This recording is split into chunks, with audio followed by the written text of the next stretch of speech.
dia hidangan khas dari Betawi, Fems, pecak gurame. Hidangan ini bisa disantap dalam suasana apapun loh. Bisa dinikmati sebagai sarapan, makan siang, atau makan malam. Cuaca sedang panas atau dingin juga nggak masalah kok. Kalau dilihat dari tampilannya, pecak gurame ini mirip dengan pecel lele Jawa Timuran. Ikan tinggal diguyur dengan sambal kacang yang pedas, Fems. For your info nih, pecak, pecek, atau pecel sebenarnya hidangan yang berbeda loh. Pecak dan pecek memiliki penampilan yang mirip. Ikan digoreng sampai kering dan disiram dengan kuah sambal minimalis dari cabai, bawang, dan jahe. Kalau pecel, makanan yang dipenyet dengan sambal. Makanya ada istilah pecel ayam dan pecel lele. Paduan bumbunya yang meresap ke dalam daging ikan memberikan cita rasa tersendiri. Oh iya, ikan gurame kalau dimakan secara rutin bisa menghaluskan kulit loh. Kandungan protein dalam ikan gurame bisa meregenerasi kulit. Untuk bikin pecak gurame, bumbu yang nggak boleh ketinggalan, temu kunci, Fems. Aroma khas temu kunci enak banget loh. Sekarang, gongso bumbu supaya aromanya semakin kuat dan mudah diolah. Lalu haluskan bumbu, Fems. Jangan lupa beri terasi. Meski aromanya menyengat, kandungan vitamin B pada bumbu ini dapat membantu pembentukan darah loh. Tinggal rebus bumbu halus deh. Jangan lupa masukkan temu kunci geprek biar cita rasanya semakin khas. Aduk sampai rata ya, Fems. Lanjut goreng ikan gurame. Goreng dalam minyak yang banyak dan panas supaya ikan nggak lengket pada wajan. Proses memasak dengan teknik deep frying ini bisa membuat bahan makanan menjadi lebih renyah loh. Kalau sudah matang, angkat. Nah, ikan gurame goreng tinggal disiram dengan kuah pecak nih. Siapa yang mau?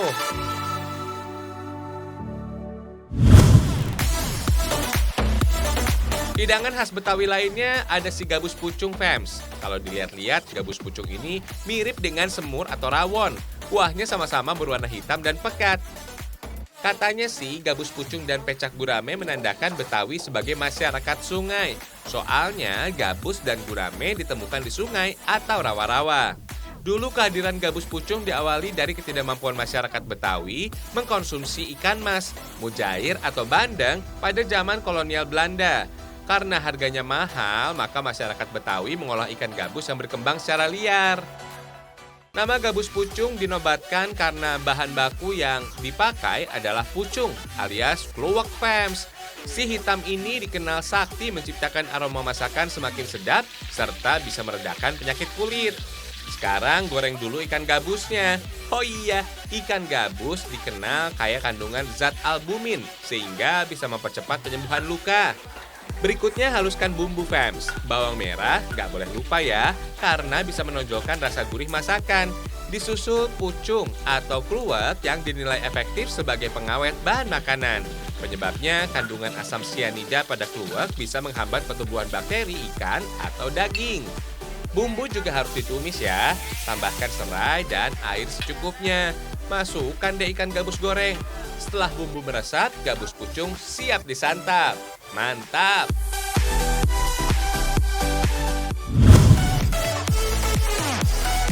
Berbeda dari biasanya, pindang yang satu ini justru dibuat dari kepala kakap. Gak usah jauh-jauh untuk menyantapnya sampai ke negeri seberang. Di kawasan Depok, Jawa Barat juga ada tuh. Bumbu rempahnya meresap ke dalam ikan kakap. Rasanya jelas mantap. Manfaatnya sih nggak usah diragukan lagi deh. Daging ikan kakap mengandung kalium dan omega 3 yang tinggi. Sehingga baik untuk kesehatan tulang dan mencegah penyumbatan aliran darah ke jantung. Keren ya? Pindang kebanyakan dijumpai sebagai hidangan khas dari Palembang, Fems. Aliran Sungai Musi yang luas membuat hasil ikan berlimpah tuh. Kemudian ikan hasil tangkapan warga diolah menjadi pindang karena bumbunya yang praktis. Mengingat warga Palembang sangat sibuk dengan aktivitas berdagang. Tuh kan, bumbunya gampang banget didapat. Ada bawang, cabai, serai, lengkuas, dan asam kandis. Rimpang yang nggak boleh ketinggalan sih kunyit, Fems. Berfungsi sebagai penambah aroma dan pewarna alami masakan. Oh iya, warna kuning pada kunyit disebabkan kandungan kurkumin yang tinggi tuh. Sekarang haluskan semua bumbu ya supaya minyak arsirinya keluar maksimal. Kemudian tumis sampai harum. Beri daun salam dan serai supaya masakan sedap. Fams, daun salam ini khasiatnya luar biasa loh. Bisa menurunkan berat badan, mengobati asam urat, dan mencegah batu ginjal. Eits, supaya bumbu gak gosong, tambahkan air. Nah, kepala kakap bisa ikut berenang deh dalam kuah rempah. Pastikan kepala ikan terendam kuah supaya matangnya rata. Berbeda dengan pindang Palembang tanpa santan, kuah pindang ini memakai santan supaya rasanya gurih dan tekstur kuahnya kental. Katanya nih, santan dapat meningkatkan energi tubuh tuh karena kandungan kalorinya yang tinggi. Biar kuahnya makin mantap, bisa dikasih kecombrang, cabai rawit merah, dan daun kemangi. Duh, harum banget loh, Fams. Kalau sudah matang, langsung sajikan saja. Mantap!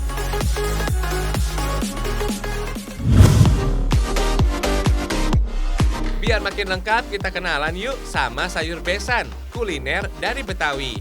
Hidangan ini memiliki kuah santan dengan isian terubuk atau telur tebu. Katanya sih sayur besan ini hanya disajikan ketika acara adat saja tuh. Terutama saat ada acara pernikahan atau besanan dari Betawi. Sayur besan melambangkan penghargaan tertinggi kepada kedua orang tua mempelai, Fams. Semua bahannya udah siap nih. Ciri khas dari sayur besan ini adanya terubuk atau bunga tebu dari pohon tebu yang kerdil. Karena bentuknya seperti kumpulan telur ikan gabus, jadi disebut telur tebu. Oh iya, munculnya sayur besan tidak terlepas dari adanya kebun tebu di Batavia pada pertengahan abad ke-17, Fams. Sekarang rebus semua bumbu masaknya, Fams. Kemudian kupas dan potong kentang biar makannya gampang. Lanjut, haluskan bumbu. Biar makin pedas dan mantap, cabai keriting jangan ketinggalan, Fams. Katanya sih cabai bisa mengurangi rasa sakit kepala. Bahkan menurut penelitian, cabai bisa menurunkan berat badan tuh. Tumis deh bumbu sampai matang dan menghilangkan bau langu. Tandanya bumbu matang bisa dilihat dari warnanya yang gelap. Kemudian kasih air secukupnya. Disusul santan, Fams. Aduk terus supaya santan tidak pecah dan menggumpal ya. Setelah itu masukkan isian sayur satu persatu. Ada kentang dan terubuk. Kalau sudah mendidih dan sayuran empuk, tandanya sayur besan siap untuk dinikmati.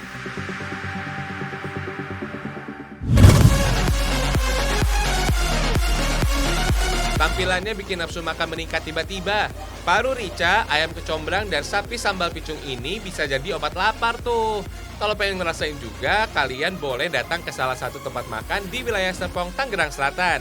Katanya, Fams, saat mengkonsumsi makanan pedas, darah di dalam tubuh bisa mengalir lebih cepat dari biasanya loh. Sehingga racun-racun di tubuh dapat dikeluarkan melalui keringat. Banyak orang mengira sensasi pedas sebagai bentuk rasa dari cabai.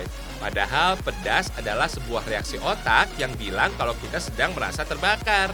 Nah, capsaicinlah pemicu pedas pada syaraf otak, Fams. Keluarnya keringat dan kencangnya detak jantung saat makan terlalu pedas disebabkan oleh sensor polimodal nociceptor pada tubuh. Sensor yang aktif di dalam lidah merangsang otak seperti terbakar atau kepanasan.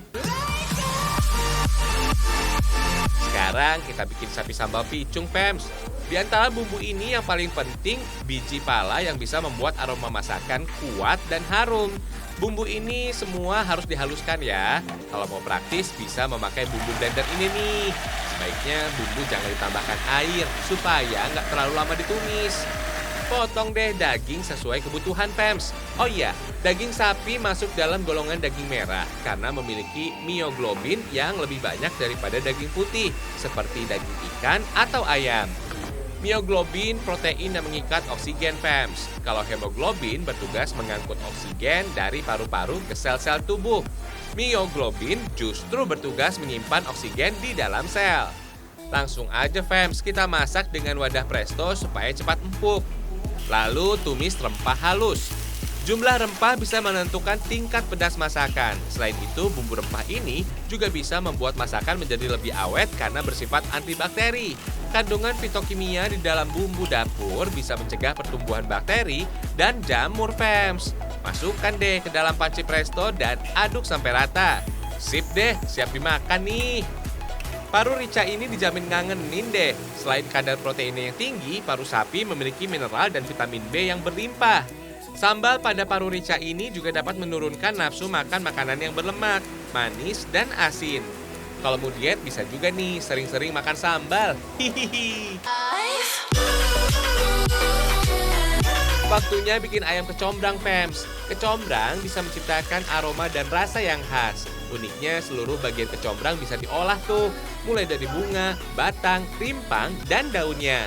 Semua bagiannya mengandung antioksidan yang tinggi loh. Kecombrang mengandung senyawa flavonoid atau senyawa antioksidan yang bisa menangkal kerusakan sel dalam tubuh. Gak heran ya, kecombrang dikenal sebagai tanaman anti kanker. Langsung aja campur potongan daging ayam, fams. Kandungan protein pada ayam sangat baik untuk otot dan dapat menurunkan berat badan.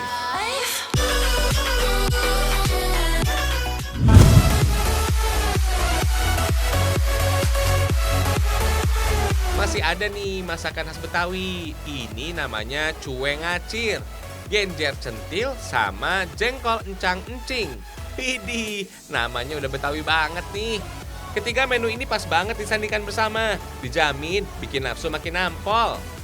Ikan cuwe atau ikan pindang ini ternyata punya banyak manfaat, fams. Kandungan proteinnya bisa memperbarui sel darah merah dan mencegah anemia. Jengkol encang-encing gak mau kalah nih. Paling enak dicocol sama sambal. Beuh, jadi lupa deh sama bau jengkol. Hahaha. Di balik bau yang menyengat, jengkol bisa mengontrol dan mengendalikan kadar gula darah. Kelenjar Langerhans di dalam jengkol bisa menghasilkan hormon insulin, fams. Hormon ini berfungsi mengatur penggunaan kadar gula atau glukosa sehingga glukosa dapat diubah menjadi energi. Mantap! Eits, genjer nggak boleh ketinggalan ya. Tekstur daunnya kenyal dan dapat meningkatkan stamina, melancarkan sistem pencernaan dan membuat kulit awet muda. Langsung aja masak cuwe ngacir sama jengkol encang-encingnya. Bahannya sederhana kok. Fams, ikan cuwe atau ikan pindang sebenarnya menjadi teknik pengawetan ikan. Prosesnya mirip dengan pembuatan ikan asin, yaitu membalurkan garam pada ikan supaya tahan lama. Rasanya juga lebih enak dan bisa memperbaiki tekstur ikan. Lanjut, goreng ikan cuwe, fams. Biar hasilnya garing, gunakan minyak yang banyak supaya ikan tenggelam. Besarnya api harus diperhatikan, fams. Cukup gunakan api sedang supaya tekstur ikan gak keras dan kandungan omega 3-nya gak rusak. Goreng deh jengkolnya. Jengkol juga dapat dimanfaatkan sebagai bahan obat-obatan karena tingginya kandungan energi, protein, vitamin, karbohidrat, fosfor, kalsium, besi, dan air, fams. Gak heran kalau harga jengkol bersaing dengan harga daging. Hahaha. Selanjutnya, goreng bawang merah yang dapat menurunkan tekanan darah, melegakan tenggorokan, dan meningkatkan imunitas tubuh. Kita bikin genjer centilnya nih, fams. Sayur genjer sejak dulu menjadi sayur primadona masyarakat pedesaan Jawa dan Sumatera, khususnya di zaman penjajahan Jepang. Hebatnya lagi, kuliner ini pernah dianggap sebagai menu penyelamat ketika krisis pangan sekitar tahun 1930-an. Petani desa sudah biasa mengandalkan hasil sawahnya untuk kebutuhan pangan. Meski pahit, genjer bisa memperkaya meja makan masyarakat Jawa tuh. Bisa melengkapi rasa aneka lauk yang tersaji, fams.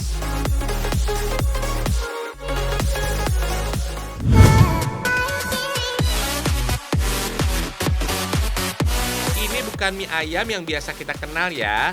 Lihat aja, cuma bentuknya aja kok yang kayak mie. Sebenarnya ini kue mangkok mie ayam.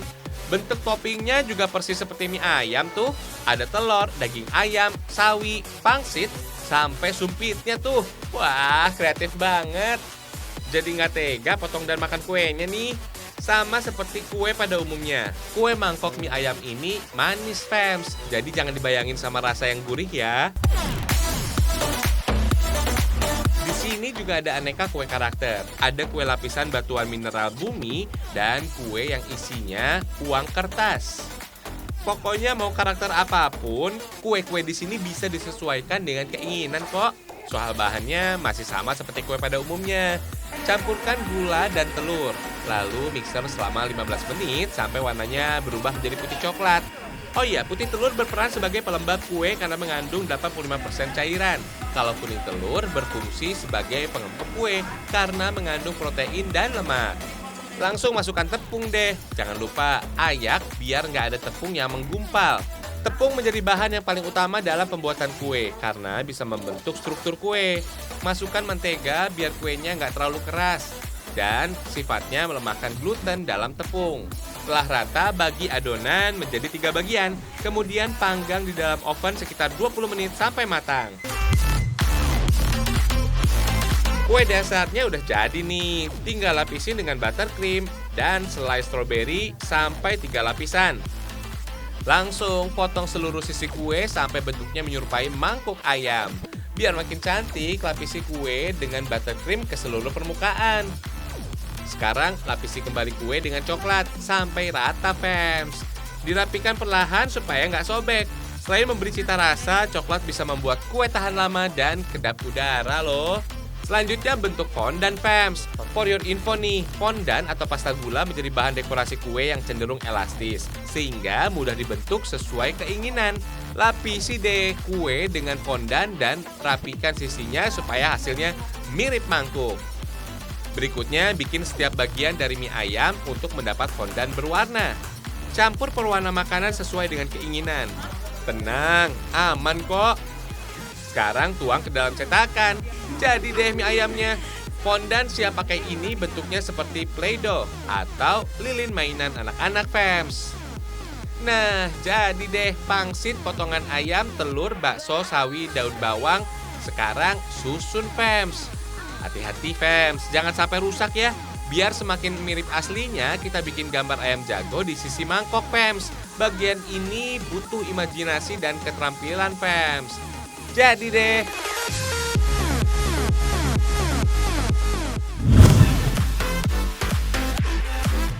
Duh, cantik-cantik ya tanaman hias ini.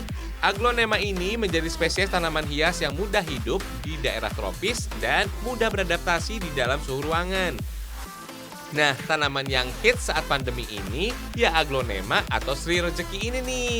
Tanaman ini juga dijuluki sang ratu daun karena memberikan pesona sama kayak pesona kamu yang bikin jatuh hati. Hehehe. Tanaman yang masuk dalam suku talas-talasan ini dapat tumbuh pada area dengan intensitas penyinaran rendah dan kelembaban yang cukup tinggi. Tanaman Sri Rejeki ini tanaman yang memiliki biji tunggal dan memiliki akar serabut, fams. Ada banyak cara untuk memperbanyak tanaman hias ini, mulai dari pembibitan biji, stek, cangkok, dan perbanyakan dari anakan. Fams, meningkatnya minat pasta tanaman hias ini bermula pada tahun 1980-an saat seorang pecinta tanaman hias, Greg Hambali, berhasil menyilangkan aglonema pertamanya. Kemudian dikenal dengan nama Pride of Sumatra dan terjual Rp300.000 untuk setiap lembar daunnya. Wah, istimewa! Karya berikutnya Lotus Delight yang rimbun dan anggun dengan perpaduan warna merah muda dan hijau pada daunnya. Lotus Delight ini hasil persilangan lipstik putih Thailand dengan aglonema rotundum, fams. Karakter warna daun merah muda, urat daun menonjol, tangkai daun pendek Lotus Delight mewarisi darah rotundum yang menjadi salah satu indukan Pride of Sumatra. Walaupun dikenal sebagai tanaman yang kuat dan mudah perawatannya, ada 3 hal yang harus diperhatikan saat merawat tanaman, fams, yaitu media, kelembaban, dan intensitas cahaya agar tumbuh maksimal. Jadi contohnya misalkan untuk pertama nih kelembaban. Kelembaban kita mengatur tentang penyiraman. Kalau untuk aglonema sendiri penyiramannya itu 3 hari apa 2 hari sekali cukup. Terus yang kedua media. Kalau untuk media itu harus benar-benar poros. Jadi komposisi media apapun bisa dipakai. Yang penting kondisinya itu air kita siram terus langsung keluar dari bawah gitu. Katanya, fams, kelembaban yang terlalu tinggi bisa membuat akar dan batang membusuk, fams. Perawatan tanaman ini juga harus memperhatikan dedaunan yang sudah tua. Kalau menemukan daun yang busuk, sebaiknya langsung dibuang saja supaya bakteri atau jamur tidak menyebar ke daun lainnya. Bila kuncup bunga sudah tumbuh, juga sebaiknya dibuang, fams. Kalau kuncup bunga itu kita buang itu karena yang kita lihat dari aglonema kan daunnya. Jadi kalau kita nggak buang, daun baru akan mengecil. Jadi bagusnya itu bunganya kita buang, kita pegang pertama, kita pegang bawah, yang tangan kanan kita cabut. Soalnya kalau kita potong itu sama aja karena masih ada tangkainya. Jadi kita cabut posisinya gitu. Kalau kalian suka jenis aglonema yang mana nih? Selamat bercocok tanam ya!